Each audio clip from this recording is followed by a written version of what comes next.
சாமி தேங்காய் தான் இருக்கு, நான் ஊற்றிட்டே இருக்கிறேன், பிரயோஜனம் இல்லை. அந்த தேங்காவை எடுத்து அதை உடைச்சி அதை துருவி அதை சக்கரை போட்டு சாப்பிட்டா எவ்வளவு ருசியா இருக்கு.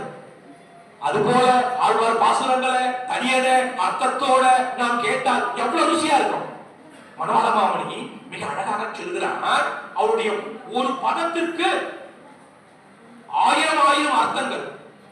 அழகா சொல்றார், மாறன் பணித்த தமிழ் மறைக்கு மங்கையப்போ ஆனந்தம் போர் அர்த்தங்கள் அழகா சொல்றாரு இல்லையா? அதுல பாருங்க, சொல்லும் போது ஒரே ஒரு பாசுரம் தான். இப்ப ஒரு தனியன் சொன்னேன், 10 ஆழ்வார் பத்தி சொல்லுது. அதான் பூதம் சரஸ்ய மகதாஸ்வய பட்டநாத, இதுதான். அது போல மனோல மாமணி சொல்றாரு, பொய்கையார் புறத்தார் பெய்யார், 3 ஆழ்வார் சொல்லிட்டார். அதுக்கப்புறம் ஒரு ஆழ்வார் சொல்றார், அவருக்கு மட்டும் புகழம். என்னடா புகழ்? பொய்கையார் புறத்தார் பெய்யார், புகழ் மழிசை. அப்ப முதல் ஆழ்வாருக்கு புகழ் இல்லையா? இல்லை. ஏன்? சிவனையே எதிர்த்தார், சிவனால் பக்திசாரர் என்று பெயர் சூட்டப்பட்டார், புகழ் மழிசை. அப்புறம் பாருங்க, அருள் பாரத். அப்ப மத்த ஆழ்வார் அருள் இல்லையா? எப்பேற்பட்ட பொய்கையார் புறத்தார் பெய்யார், புகழ் மழிசை. அது எப்படி? ஐயன் அருள் மாறன். மாறன்னையாரே நம்ம ஆழ்வார், ஐயன்னையாரு தகப்பன் தலைவன். அருள் என்ன? கருணை. காரே கருணை ராமானுஷா இக்கடலத்தில் ஆரே அறிபவர். இப்ப இந்த கருணை இவருக்கு எப்படி கிடைக்குது? ராமானுஜருக்கு நம்ம ஆழ்வார் மூலமாகத்தான். அப்ப இத சொல்றவர் யாரு? மனோல மாமணிகள்.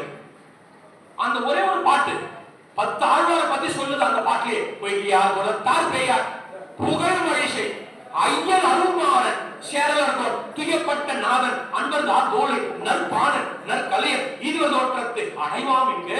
அப்ப பாருங்க, அழகா சொல்றார். அப்போ ஒரு பதத்திற்கும் எவ்வளவு அர்த்தங்கள் உள்ளன.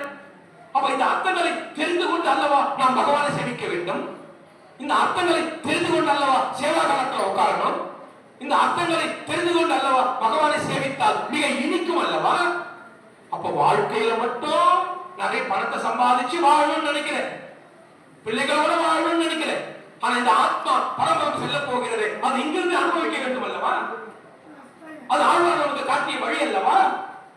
அப்ப இந்த பாசுரத்தின் மூலமாக நமக்கு எடுத்து காட்டுகிறார்கள் அல்லவா.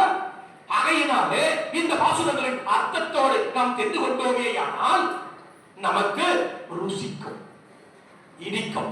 இல்லைன்னா ஏதோ சேமிச்சோம், ஏதோ சாப்பிட்டோம், ஏதோ புளிம்பழம் வாங்கணுமா, இல்ல சீக்கா வாங்கணுமா, என்னவோ நாம கட்டி வாங்கணுமா, சேவல் கோவிந்தா கோவிந்தா.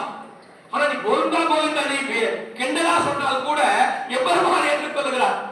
பொய்யே கைவி சொல்லி மெய்யே